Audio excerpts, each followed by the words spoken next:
Here it is, kind of what it looks like with a 5-inch wider bed. Gives you an idea, pretty much right down the side. It works out perfect width-wise.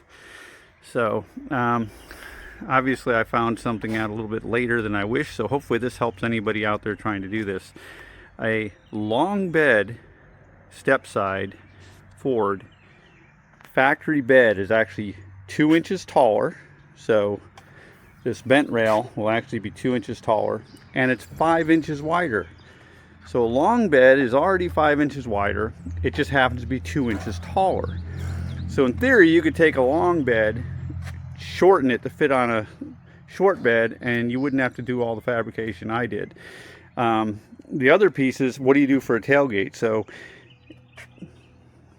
I kept the standard short bed, lower height, because I actually didn't even want this to be higher. I wanted to kind of follow the normal lines. But I did take a long bed tailgate, and the only downside is obviously it's 2 inches taller, but when you look at it, it's, to me, you don't even really notice it. And it worked out perfectly. So if you modify your short bed and make it a little bit wider, if you make sure you make it wide enough to fit in the little overlap, then you can use a long bed tailgate and it'll just bolt right up, and it'll just be slightly taller. What you can't use is the normal latch system, because that would be down here unless you modify it, move this down and try to hook it. So all I did was I abandoned all that, did an internal latch system like this, and we made our own chains, because that's the other downside, is the tailgate's a little longer. So a standard chain set isn't going to work because it won't be long enough. The tailgate won't lay all the way down. So just make up your own chains. Have your wife sew you a little cover for it. And that is it. Worked out really well. For anybody doing this, hopefully this helps. But this is what it looks like complete. I'm going to do another video on the actual wood slats in the bed and what I did for that. There is no kit for it, so you do have to get your own wood, make it. But all these strips do bolt down in the factory spot, so that's handy. You can use a standard bolt kit. The only thing you've got to do is you've got to get your own wood, at least for the two edges. And down the middle, I left it without the middle strip. Mainly because I've got the gas tank underneath there, and I wouldn't have been able to through bolt it where it was supposed to bolt, and then it would have been in the way. So in this case now I can actually take this middle strip off if I ever need to be able to get to the fuel pump. So fuel pump and sending unit. But that is it. The only thing I do to the tailgate is I did notch it, and so I could clear my little filler thing. So hopefully this helps.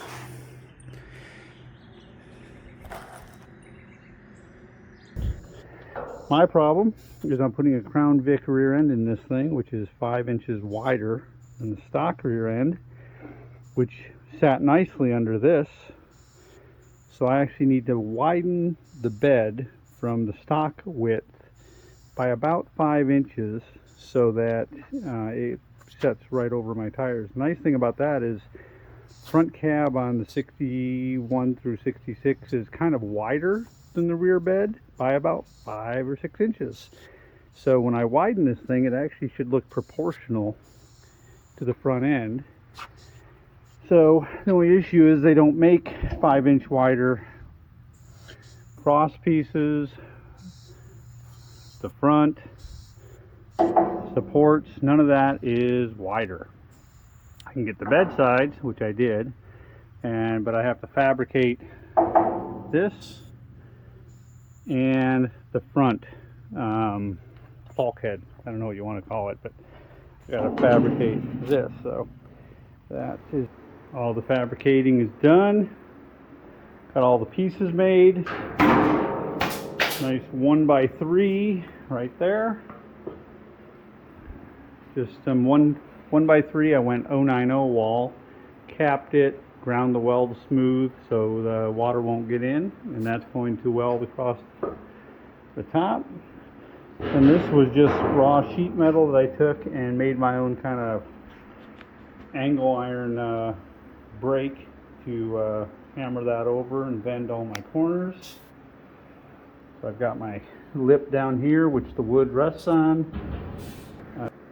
70 Mustang gas tank. Filler neck's going to go through there, box that in so I've got no sharp edges. Reinforced it with some 1/4 inch angle. This is a 1/4 inch angle for the mounts to the frame. Measured, did the same thing the factory had. It just is basically 5 inches wider with the same dimensional holes. And the cross pieces here, I ordered brand new ones from LMC, and I ordered one extra of this cross member, the middle ones, and just cut basically 2.5 inch pieces off each side and added it to each side. So now I've got same basic thing, same holes, and use that one sacrificial piece to add 5 inches each one of the middle. And I did the same thing. I ordered one extra of the front and cut the ends off so that I could weld those on to lengthen it. And so with that, we'll go up underneath here to support the front of the bed when it's all in. As soon as I get this all welded up, I'm going to mark the holes across there that kind of go through the wood slats into that piece. And this should come out all right. Basically a little under 5, because by the time I bent this, that is slightly, I think it's instead of, it's 4.5 inches wider, so closer to 4 3/4 inches wider than 5. So I basically made everything 4 3/4 inch wider, which is fine. That's close enough. I just need to get it wide enough to where it would cover the axle and the tires nicely. And then the body line, the fenders should basically line up right with the door lines on the F100. So the next stage will be getting all these rosette holes welded in to get all my pieces welded together. Then once it's together, spray it with some urethane primer sealer, actually epoxy primer. Correct the metal stuff. I don't think I'm going to do much body work to this. This is the bed, so I might just leave all these weld holes, all these weld marks there. I may not even finish that. I might leave it somewhat raw. It is a step side, so. And then do a kind of more of a custom wood bed, because obviously I can't use kit since it's wider, but I will get the strips and then make my own middle wood section, hopefully. So you can widen the bed. You just have to make your own front section and your own cross members. Well, the bed is coming along quite nicely. All the rosette welds came out nice. Got it in primer sealer.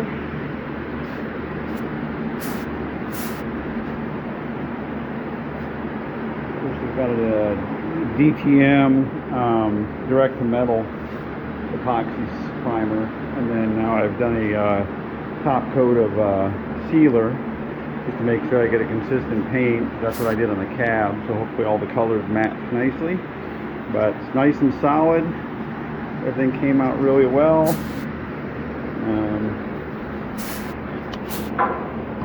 Really strong, and about to put it in color. So I'm going to make the whole bed the aquamarine color.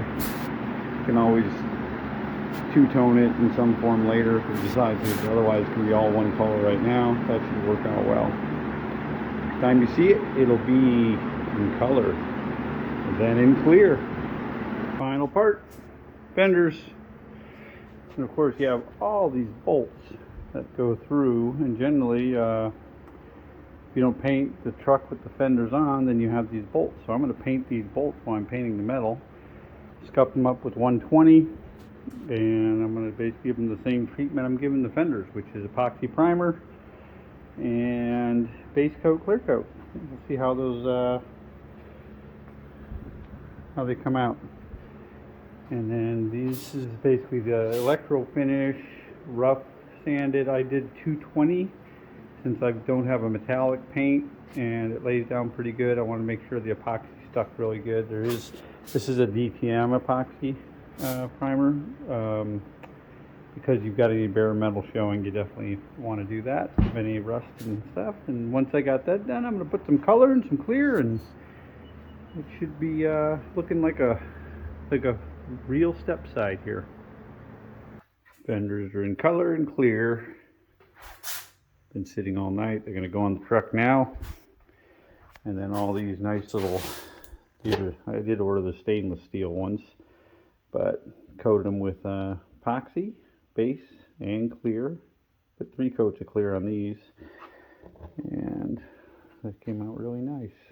See? Here it is, kind of what it looks like with a 5-inch wider bed. Gives you an idea, pretty much right down the side. It works out perfect width-wise. For anybody doing this, hopefully this helps. But this is what it looks like complete.